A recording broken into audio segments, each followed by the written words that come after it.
तुम यहाँ के रहने वाले नहीं हो, तुम सतलोक में रहा करते थे। जैसे कोई कीट कीड़ा और नमक की बोरी में गिर जाता है और वहां वो उस नमक की बोरी में और टेस्ट ढूंढता है बुरा वाला, कभी नहीं मिल सकता, सपने में भी नहीं हो सकता। आज हम इस नमक की बोरी में पड़े हैं और हम बुरा का टेस्ट ढूंढ रहे हैं। बुरा का टेस्ट तो पुण्यात्माओं बुरा की बोरी में ही मिलेगा। वह बुरा की बोरी है सतलोक, सचखंड, उस अमरलोक।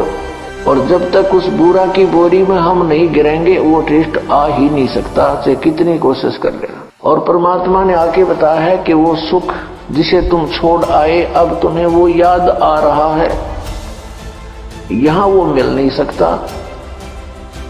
इस काल भगवान ने आप जी को मूर्ख बना रखा है, धोखे में रखा हुआ है।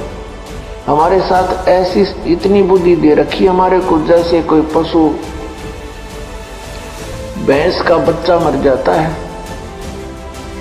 व्यापारी लोग क्या करते हैं, उस भैंस के मरे हुए बच्चे के खाल उतरवा के उसके अंदर भूस भरवा के और एक दूम रख लेते हैं उसकी, बाकी चाम होता है, उसका सिर भी नहीं होता, और उसको उस भैंस के सामने रख देते। भैंस उसको अपना बच्चा मानकर उसको चाटती है, प्यार करती है, फिर दूध देना शुरू कर देती है।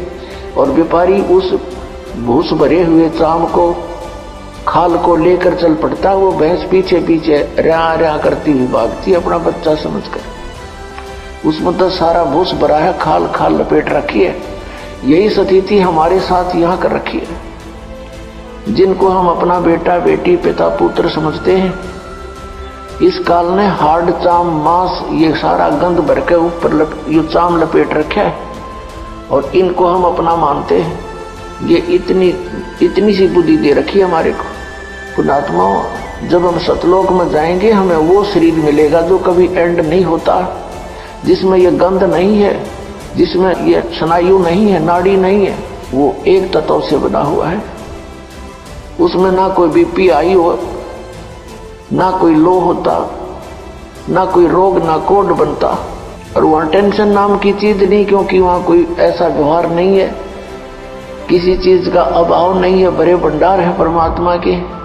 सतलोक के अंदर सब वस्तुएं उपलब्ध रहती हैं, वहां कोई वस्तु खराब नहीं होती। वो ऐसा लोक है, वहां का ऐसा आहार है। जैसे यहाँ पर एक गंगा दरिया है भारतवर्ष में, गंगा दरिया का जल आप कितने वर्ष तक किसी बोतल में डाल कर रख लो, कभी खराब नहीं होगा। ये एक सैंपल है वहां का, सतलोक से आया हुआ ये जल है। और वहां से फिर यहाँ प्रकट किया परमात्मा ने, ये प्रमाण देने के लिए कि हमारा ऐसा पदार्थ है वहां के, कभी नष्ट नहीं होंगे, कभी खराब नहीं होते। तो हम उस स्थान को, उस सुख को छोड़ आए, वहां कोई काम नहीं। पुण्यात्माओं, या कोई भी काम कर राजी नहीं है, मजबूरी में करना पड़ता है, क्योंकि वो पेट ऐसा लगा दिया, इसने कर्म नहीं करेंगे तो इसका निर्वाह हो ही नहीं सकता। ये शरीर ऐसा बना दिया, इसी की सुरक्षा में, इसी के भरने में सारा जीवन व्यतीत कर देते हैं। फिर हम फिजूल की बकवादों में बढ़ जाते हैं, कोठी बना ले। पहले हमने देखे हमारे दादे परदादे कच्चे मकानों में हट डालकर झोपड़ियों में 100 वर्ष व्यतीत कर गए। एक टाइम में पास तो करना हमने। यहाँ बता, कोठी बना ली, कल मृत्यु होगी, फिर वो कोठा के काम आया उसका, वो गधा बनकर शहर से पट्टे कर रहा है को मार के यहाँ पर, और कोठी बनी पड़ी है कहीं पर, काम आई है। तो ये अंधा बना रखा है हमारे को, हमारा टाइम वेस्ट कराने के लिए, मनुष्य जीवन बर्बाद कराने के लिए इसने हमारे अंदर ऐसे खुरापात भर रखे हैं। इनको हटाने के लिए परमात्मा आए, उन्होंने तत्व ज्ञान बताया, और जिन पुण्यात्माओं ने परमात्मा के इस ज्ञान पर विश्वास किया उनका कल्याण हो गया।